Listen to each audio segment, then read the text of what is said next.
With some talk of Tomb Raider Legend maybe coming back, and in my case, hopefully coming back with that remastered treatment, I wanted to take a look at Tomb Raider Legend again. More of a celebration angle, as it were, because Legend has celebrated its 19th birthday this year. Almost at 20, but still a very impressive number. This might also be why the Legend remaster might be coming next year, to sort of be a way to celebrate 20 years of Legend. Not a bad idea to do that if I was part of the marketing or development team. But even without the remaster, Tomb Raider Legend is something special. Something that means a lot to me. Something that means a lot to other players. It's an important part of Tomb Raider's and Lara's history. It's an underrated legend, and one I do not need much of an excuse to either play or just talk about it.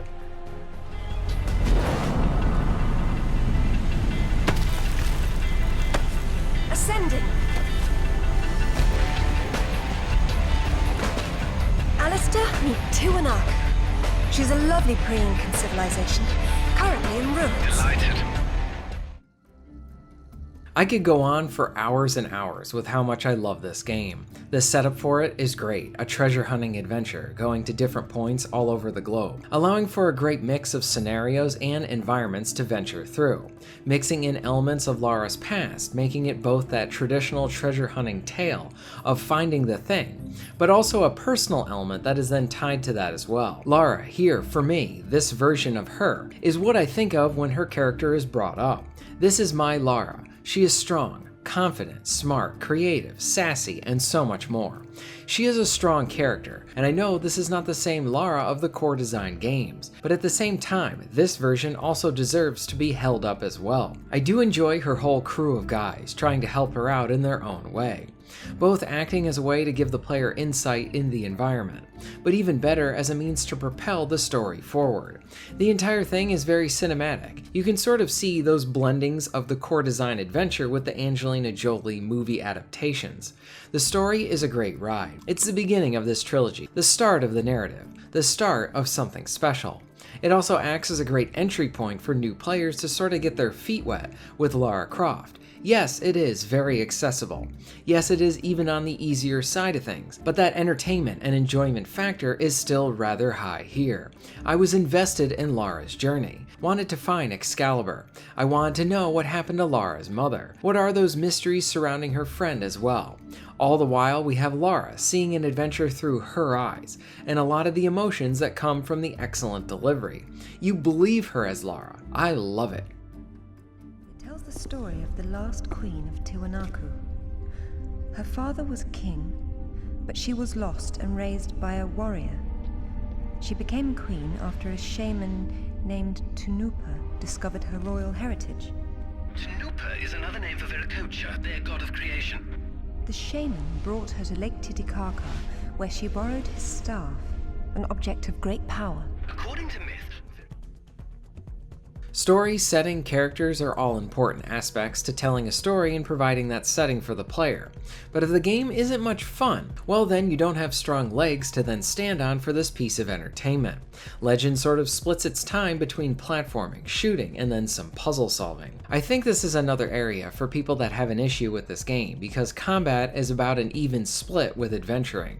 I will say that thankfully the combat here is really good. It's all about being on the move, flipping, dodging, firing off various guns. There's even some fun slow-mo stuff that she can use as well.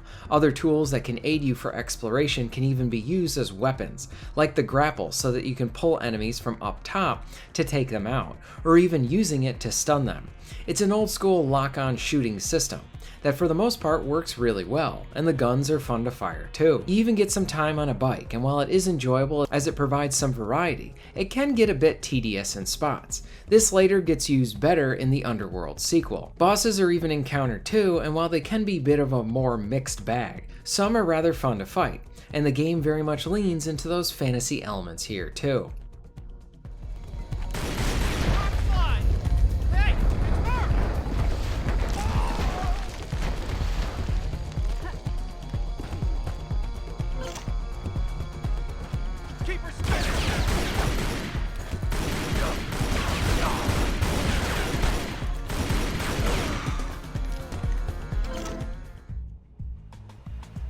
There's little bits of specialness sprinkled throughout the entire game. It has the nice mixture of a traditional Tomb Raider environments that you would see and explore through, like going into ancient tombs, discovering those secrets, dodging traps, solving puzzles, and making a lot of deadly jumps. The first level is classic Lara. Then we move on to modern Japan, not the first location that you would expect for a game like this, but the story is this kind of spy James Bond-like influences that get weaved in there a bit. While the setting may not be traditional Lara, going through it is very enjoyable. Then we are hit with some larger-than-life tombs, big and elaborate in its look and style, something that would be very showy for a movie sequence. Personally, one of my favorites is one of the last levels in the game, where you get to search through a museum, but there is a hidden tomb under it. I love the idea of having essentially a tourist location and actually hiding something real there. I never got tired of the jumping, shimmying, climbing in this title, where the core design games do have more calculated and precise jumps for pretty much every jump you do. Legend is more streamlined and just a bit more showy fun. The puzzles are easily the area that could have used some more attention.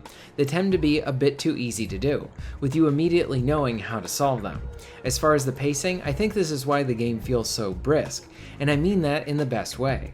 But more puzzles that invoked feelings of the older games may have been a good addition as well. This is something that continues to get worked on in the Legend sequels, and it hits this nice sweet spot for Underworld. While still on the easy end here, I did enjoy them, how they fit in with the adventure and narrative. Again, pacing in this game is just fantastic. It starts and then it just goes.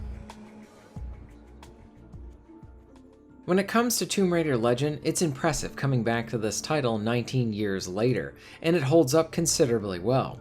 I know this is where we saw a big shift for Tomb Raider, but at the same time, I think the older spirit, along with blending in with that film version with this game, I think it all works very well here. This is a personal title for me. This was my first Tomb Raider game that I actually had beaten.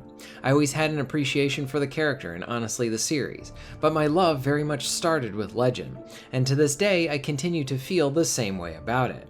Maybe even more so that my feelings have only grown stronger for it. I miss linear action-adventure titles like this. Even the Legend games feel old school now, in that it's stuff I'd love to see more of getting released today. Just like how Lara is unearthing the past, taking a few moments to then look back on Legend again. Well, twist my arm. It doesn't take much to get me talking about this title, and it honestly will probably not be the last time that I do. I do hope we get that remaster for Legend and the other games. They certainly deserve it. I love it. This underrated action-adventure is a heck of a ride. Happy 19 years. What are your thoughts on all of this? Where do you stand with Tomb Raider Legend? Let me know all of this in the comments down below. If you're interested in supporting the channel, please check out my Patreon page. For just $1 a month, you can help to keep this channel going strong, and this allows me to be able to do more for my awesome audience. Please check out the links in the description and pinned comment for ways to support the channel. And most of all, thank you very much for watching.